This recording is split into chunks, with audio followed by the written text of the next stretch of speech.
Shalom, selamat pagi saudara yang dikasih dalam Tuhan. Bersyukur pagi hari ini kembali lagi kita boleh dipercayakan Tuhan untuk mengambil bagian merenungkan firman Tuhan. Melalui program Bible and Coffee ini, saudara yang dikasih dalam Tuhan, saya mengajak setiap umat Tuhan, ayo memulai hari bersama dengan firman Tuhan. Karena Alkitab jelas katakan langit dan bumi akan berlalu, tetapi firman Tuhan tinggal tetap. Firman Tuhan itulah yang membersihkan kehidupan kita, kata Tuhan Yesus. Sehingga setiap hari kita terus diperbaharui, kita siap disempurnakan dan siap menjadi ciptaan yang baru. Haleluya. Saudara dikasih dalam Tuhan, melalui program Bible and Coffee ini, saya juga mengajak setiap umat Tuhan yang sudah diberkati melalui program ini, ayo jadi berkat. Ayo bersama-sama dengan saya melayani pekerjaan Tuhan. Bagikan kembali renungan singkat ini sehingga ada banyak umat Tuhan juga boleh turut dikuatkan. Ada banyak umat Tuhan juga boleh turut menerima berkat-berkat Tuhan di dalamnya. Puji Tuhan. Mari kita berdoa.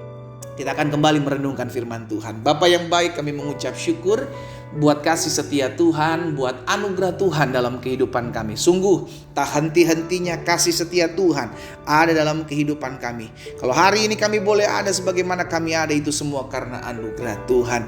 Itu sebabnya sebelum kami memulai segala sesuatu, maupun nantinya kami akan merenungkan sepanjang hari berjalan ini kebenaran firman Tuhan, Roh Kudus singkapkan bagi kami setiap kebenaran yang ada, sehingga kami tidak hidup dalam kemunafikan, tapi kami hidup dan tinggal dalam kebenaran. Kami tahu kebenaran itulah yang akan memerdekakan hidup kami.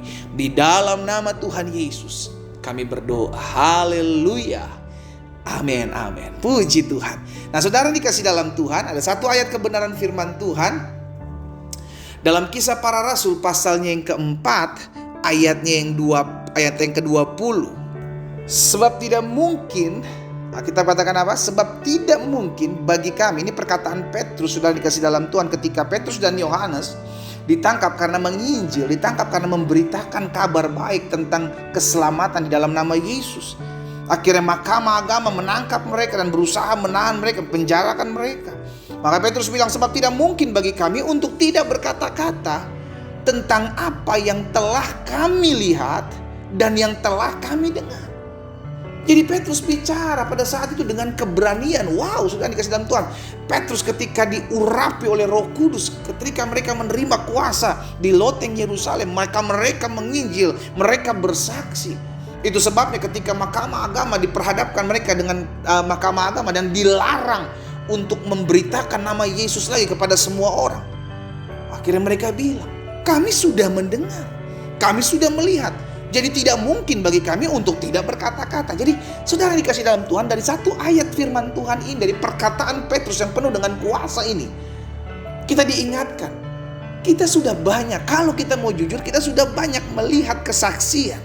Kita sudah banyak melihat bagaimana Tuhan campur tangan dalam hidup kita, mendengar bagaimana kuasa Allah dinyatakan. Tapi kita tidak mau bersaksi. Nah, ini dia saudara, berbeda dengan Petrus dan Yohanes. Bahkan murid-murid Yesus yang lain, ketika mereka sudah melihat, mereka sudah mendengar apa yang terjadi, itu yang mereka sampaikan. Itu sebabnya perkataan ini mesti kita pegang. Apa itu perkataannya? Sebab tidak mungkin bagi kami untuk tidak berkata-kata tentang apa yang telah kami lihat dan tentang apa yang telah kami dengar. Saudara yang dikasih dalam Tuhan, umat Tuhan dimanapun Bapak Ibu Saudara berada, saya mengajak setiap kita, apapun latar belakang kita, siapapun kita, izinkan saya mengajak setiap kita umat Tuhan, ayo bersaksi. Jangan takut, jangan malu, apalagi zaman sekarang. Makanya selalu saya bilang, kalau mulut tidak lagi bisa berkata-kata, engkau punya sosial mediamu, bersuaralah di sosial mediamu. Sampaikan kebenaran firman Tuhan. Oh, tapi udah banyak kok firman Tuhan. Loh, kalau kita dipercayakan untuk mengambil bagian, menjadi bagian, untuk menjadi perpanjangan tangan Tuhan, itu merupakan suatu anugerah, kasih karunia bagi setiap kita. Nanti Tuhan sendiri melalui karya Roh Kudus yang akan memakai, sudah dikasih dalam Tuhan, apa yang kita sudah sampaikan.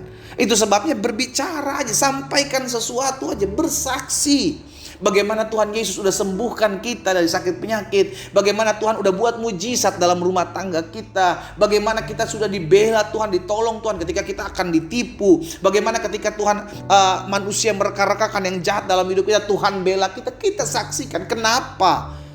Kenapa kita perlu bersaksi? Karena izinkan saya bilang begini saudara, di luar sana ada banyak orang menantikan kesaksian anak-anak Tuhan. Dan iblis berusaha menutup, membungkam mulut kita dengan memakai argumen-argumen dan berkata, udahlah orang lain aja yang bersaksi, lu mah kerja aja. Ini mah bukan pekerjaan lu, ini pekerjaan pendeta, ini pekerjaan penginjil. Saudara dikasih dalam Tuhan, hati-hati kalau ada di pikiran kita perkataan-perkataan seperti itu. Sejatinya engkau sedang dicekoki setan pikiran kita agar kita tidak membuka mulut kita untuk bersaksi. Mahkamah Agama memerintahkan Petrus dan Yohanes untuk menutup mulut mereka, untuk tidak lagi memberitakan tentang nama Yesus. Tapi Petrus berkata jelas, sudah dikasih dalam Tuhan, engkau pikir sendiri, kata Petrus, di hadapan Allah, apakah kami harus lebih taat kepadamu atau kami harus lebih taat kepada Allah? Akhirnya kita diberikan keputusan, diberikan pilihan maksud saya, untuk memutuskan apa yang harus saya sampaikan, apa yang harus saya buat. Di sisi lain saya bisa bersaksi, tapi saya nggak menggunakan kesempatan itu. Di sisi lain saya bisa memberitakan firman Tuhan melalui media-media sosial saya, tapi saya lebih memilih membroadcast hal-hal yang tidak membangun iman orang lain. Loh, itu keputusan. Dan di hari-hari terakhir ini kita mesti punya konsep ini. Ini adalah hari-hari terakhir. Saya harus merebut banyak jiwa yang sedang berjalan menuju neraka. Saya kerjakan apa yang menjadi bagian saya. Saya nggak mau ambil pusing orang mau dengar kah, orang mau buka akun-akun channel saya kah yang berisi tentang firman Tuhan. Itu bukan urusan kita, tapi bagian kita kerjakan karena Roh Kudus yang nanti akan menggerakkan hati banyak orang. Saudara yang dikasih dalam Tuhan, hari ini kita diingatkan, ayo bersaksi. Sama-sama bilang sama saya mau bersaksi. Apa sih yang kita saksikan? Kebaikan Tuhan, sesimpel itu kok. Gak usah ngejelimet bahasa Yunani berkata bahwa ini harus begitu, itu harus begini. Saudara dikasih dalam Tuhan, saksikan apa yang kau lihat, saksikan apa yang kau dengar. Itu yang dikatakan Petrus. Tidak mungkin bagi kami untuk tidak berkata-kata tentang apa yang telah kami lihat dan apa yang telah kami dengar. Jadi yang kita katakan adalah apa yang telah kita alami. Simple bukan? Apa yang kita alami itu yang kita saksikan. Dan tidak usah memaksakan orang untuk mau mendengar atau tidak. Kalau dia gak mau mendengar, it's okay. Berarti telinga mereka sudah tertutup untuk kebenaran. Kita bicara aja kepada orang yang mau mendengar kesaksian kita. Karena saya percaya tidak ada sesuatu terjadi secara kebetulan. Terkadang Tuhan pakai masalah pergumulan kita untuk kita alami agar ketika kita keluar sebagai orang-orang yang menang, kita bisa bersaksi buat orang lain bagaimana Tuhan tolong saya, bagaimana Tuhan bela perkara saya, bagaimana Tuhan kerjakan sesuatu yang dahsyat dalam hidup saya, sehingga hari ini saya boleh ada semua karena anugerah Tuhan. Sehingga akhirnya kita bisa bilang sama orang-orang yang punya masalah dan pergumulan yang sama, kalau saya ditolong Tuhan dan saya keluar sebagai orang pemenang, maka kamu pun bisa ditolong Tuhan askan kamu mau. Maka orang itu dikuatkan. Iya kan? Orang itu akan diberikan kayak mendapatkan api yang baru, mendapatkan semangat yang baru. Kenapa? Karena kita mau buka mulut kita untuk menceritakan, untuk berkata-kata tentang apa yang sudah kita lihat dan apa yang sudah kita dengar. Sekarang jadi pertanyaan bukan soal bisa atau enggak, mau atau tidak. Karena kalau bicara bisa atau tidak, maka Roh Kudus yang akan memampukan saudara dan saya. Saudara dikasih dalam Tuhan, bagian kita kerjakan. Karena Roh Kudus akan mengerjakan apa yang menjadi bagiannya. Untuk menjamah, untuk menggerakkan hati setiap manusia. Karena itu jangan batasi kuasa Tuhan dalam hidup kita.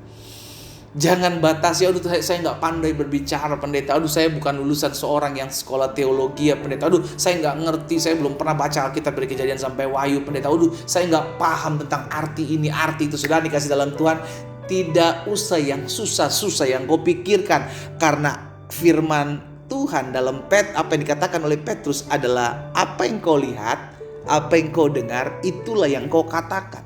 Jadi kalau engkau belum lihat, engkau belum dengar, jangan ngomong. Tapi kalau engkau sudah pernah melihat bagaimana kuasa Tuhan nyatakan dalam hidupmu, engkau sudah menyaksikan, engkau sudah mendengar, engkau sudah mengalami, itulah yang kau sampaikan buat orang lain.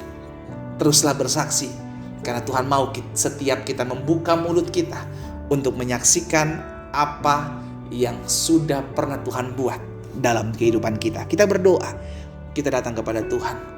Bapa, dalam nama Yesus, hari ini kami diingatkan satu kebenaran firman Tuhan tentang hamba-Mu Petrus. Bagaimana Engkau mempercayakan dia untuk terus berkata-kata tentang apa yang dia lihat, tentang apa yang dia dengar. Hal yang sama juga Tuhan teguhkan dalam hati kami saat ini. Ampuni kami kalau seringkali kami menahan lidah kami, bibir kami untuk bersaksi tentang kebaikan Tuhan bagi banyak orang. Tapi hari ini ketika nantinya Tuhan akan perhadapkan kami dengan orang-orang yang meminta pertanggungjawaban, yang mau melihat kami, mendengar kami bersaksi. Oh Roh Kudus, mampukan kami untuk kami membuka mulut kami, sehingga banyak-banyak orang boleh dikuatkan dengan kesaksian kami. Kami sadar kami penuh dengan keterbatasan, kami penuh dengan kelemahan. Tapi kami tahu ketika Roh Kudus mengurapi kami, Roh Kudus memenuhi hati kami, maka api dari tempat yang maha tinggi itu terus membakar hati kami untuk terus memberitakan kasih dan kebaikan Tuhan dalam hidup kami. Roh Kudus, mampukan kami, umat-Mu dimanapun mereka berada. Kami mau tetap terus bersaksi. Karena bagi kami tidak mau menutup mulut kami oleh karena apa yang sudah pernah kami alami. Sehingga apa yang kami alami, dan kami diselamatkan, kami ditebus, kami ditolong, kami dibela, orang lain juga boleh turut mengambil bagian dan mengalami apa yang kami alami. Di dalam nama Yesus kami berdoa. Haleluya. Amin.